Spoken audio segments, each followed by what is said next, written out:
నమస్కారం. ఈరోజు మనం తెలుసుకోబోయే వ్యక్తి పేరు హంజా బెండెల్లాస్.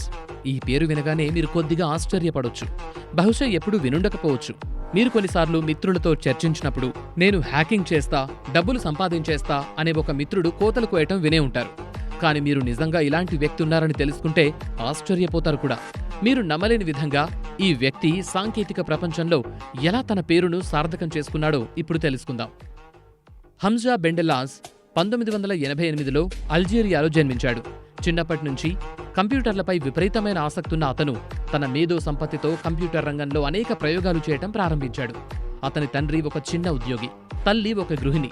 వారి కుటుంబం సాదాసీదాగా జీవిస్తూ హంజా చదువులో తన ప్రత్యేక ప్రతిభను కనబరిచాడు. అల్జీరియాలోని సాధారణ పరిస్థితుల మధ్య అతను కంప్యూటర్ టెక్నాలజీపై తన శక్తిని నిరూపించడానికి పాటుపడ్డాడు. 2009లో మొదటిసారిగా హంజా తన టెక్నికల్ నైపుణ్యాల్ని ప్రపంచానికి పరిచయం చేశాడు. అతను స్పై ఐ అనే మాల్వేర్ని రూపొందించి బ్యాంకుల ఖాతాల్ని హ్యాక్ చేసి లక్షల డాలర్లు దోచుకున్నాడు. స్పై ఐ మాల్వేర్ ఒక ప్రమాదకరమైన వైరస్. ఇది బ్యాంకుల సిస్టమ్స్లోకి ప్రవేశించి ఖాతాదారుల సమాచారం దొంగిలిస్తుంది. ఈ అనుభవం తనకు తానే నిజమైన సాంకేతిక నైపుణ్యాన్ని నిరూపించుకున్నాడు. కానీ దీంతోపాటు ప్రపంచానికి పెద్ద దెబ్బ కొట్టాడు. హంజా చేసిన ఈ హ్యాకింగ్ ప్రపంచాన్ని కుదిపేసింది. అతని హ్యాకింగ్ టెక్నిక్స్ విభిన్నంగా ఉండేవి. హంజా బోట్ నెట్లను ఉపయోగించి లక్షల కొద్దీ కంప్యూటర్లను హ్యాక్ చేసేవాడు. ఇది అతనికి ఒక వ్యసనంగా మారి బ్యాంకింగ్ రంగంలో చేసిన అతని ఘరానా చోరీలు అతను వరల్డ్ వైడ్ పాపులర్ అయ్యేలా చేశాయి. హంజా చేసిన హ్యాకింగ్ వల్ల అనేక బ్యాంకులు కోట్ల రూపాయలు నష్టపోయాయి. దీంతోపాటు అతని క్రమంగా పెరుగుతున్న పేరుతో మరియు అతని చురుకైన చర్యలతో అతను సైబర్ క్రైమ్ ప్రపంచంలో ఒక ప్రముఖ వ్యక్తిగా మారిపోయాడు. హంజా బెండెల్లాస్ టెక్నాలజీ ప్రపంచంలో ఒక అజేయుడుగా నిలిచాడు.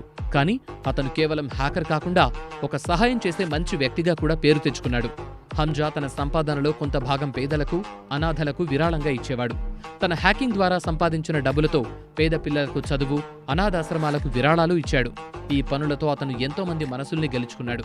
అతని తల్లిదండ్రులు గర్వపడేలా అతను నిలిచాడు. అతని గొప్ప హ్యాకింగ్ ప్రతిభ మరియు దాంతోపాటు చేసే సహాయ పనులు అతన్ని ఒక సూపర్ హీరోగా నిలిపాయి.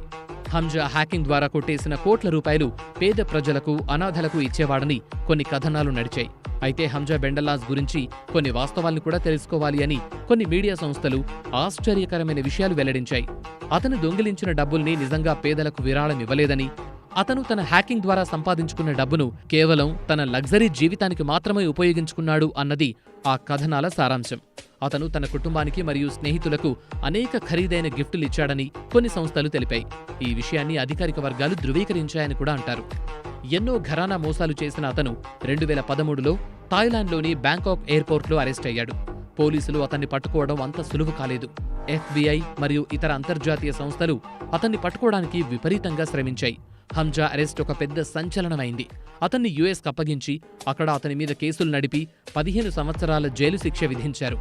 ఈ జైలు శిక్ష అతని జీవితంలో ఒక మలుపు తీసుకురావడం జరిగింది. ప్రస్తుతం హంజా యుఎస్లో జైలు శిక్ష అనుభవిస్తున్నాడు. అతను ప్రాణాలతో ఉన్నాడు. కానీ అతని టెక్నాలజీ, ప్రతిభ ఇప్పటికీ అందర్నీ ఆశ్చర్యపరుస్తుంది. అతను చేసిన మోసాన్ని, ఎంచుకున్న దారిని పక్కనబెడితే అతని కథ, అతని టెక్నిక్, అతని సైబర్ ప్రపంచంలో చేసిన అద్భుతాలు ఇప్పటికీ యువతకు స్ఫూర్తినిస్తున్నాయి. హంజా బెండెల్లాస్ ఒక సూపర్ హీరోగా నిలిచాడు. అతని హ్యాకింగ్ కథ, అతని టెక్నాలజీ, అతని సాంకేతిక నైపుణ్యాలు ఎప్పటికీ నిలిచుంటాయి. అలాగే యువతకు మరింత ఉత్తేజం కలిగిస్తాయి. మీకు ఈ వీడియో నచ్చితే లైక్ చేయండి, షేర్ చేయండి, మా ఛానల్ని సబ్స్క్రైబ్ చేయండి. మీకింకా హంజా లాంటి హ్యాకర్లు తెలుసుంటే కామెంట్ బాక్స్లో కామెంట్ చేయండి. ఇలాంటి అద్భుతమైన స్టోరీస్ కోసం మీరు మాతోనే ఉండండి. మీ అభిప్రాయాలు మేము ఆశిస్తున్నాం.